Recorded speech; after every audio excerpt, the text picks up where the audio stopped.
Bonjour, aujourd'hui je vais vous présenter la couche énergétique appelée Tai-Yin.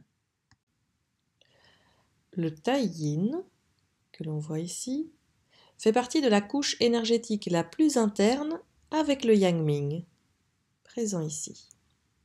Il est le plus superficiel des Yin, en ce sens qu'il est le plus proche des couches énergétiques Yang vers lesquelles il s'ouvre. Il se compose du méridien de la rate et de celui du poumon.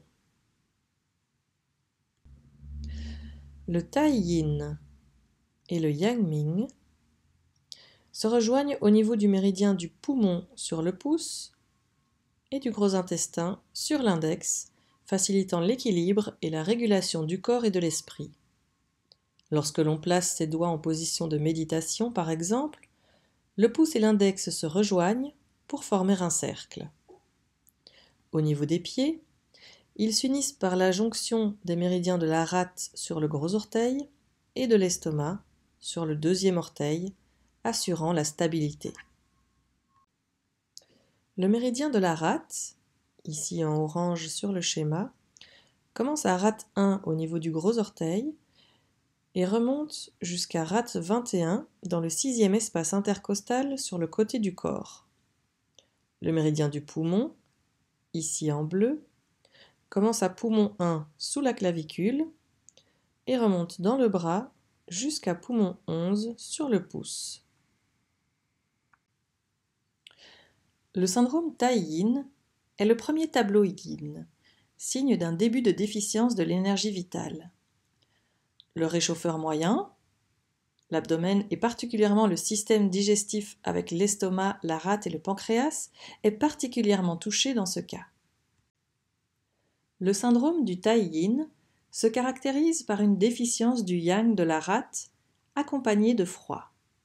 En effet, lorsque le yang diminue, il y a moins d'activité et de mouvement, et donc le froid s'installe. Deux causes se distinguent dans le syndrome Tai-Yin. Soit le froid pénètre directement en profondeur, à cause d'une déficience prolongée de l'énergie de la rate, soit les trois niveaux yang n'ont pas été à même de chasser l'énergie perverse qui peut maintenant atteindre les couches énergétiques yin, à commencer par le Tai-Yin. Les manifestations cliniques du syndrome Tai-Yin peuvent être une sensation de froid, des douleurs abdominales intermittentes, des vomissements, de la diarrhée, un manque d'appétit ou de l'anorexie, une absence de soif et de la fatigue. Le principal principe de traitement sera de tiédir le centre et de chasser le froid en tonifiant le yang.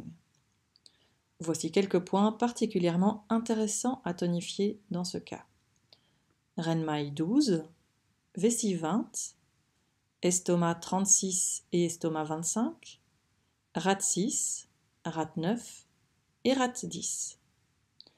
Attention, le travail des points nécessite une formation dans une école reconnue par une fédération nationale de shiatsu ou la consultation d'un professionnel.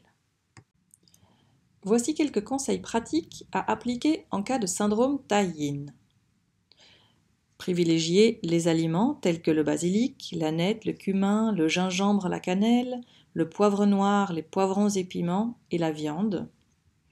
Faire particulièrement attention à son hygiène de vie, c'est-à-dire faire de l'exercice, soigner son sommeil, éviter les excès, adopter une pratique aidant à réduire le stress et retrouver l'équilibre, comme la méditation, la pratique des mako, le qigong, le tai chi.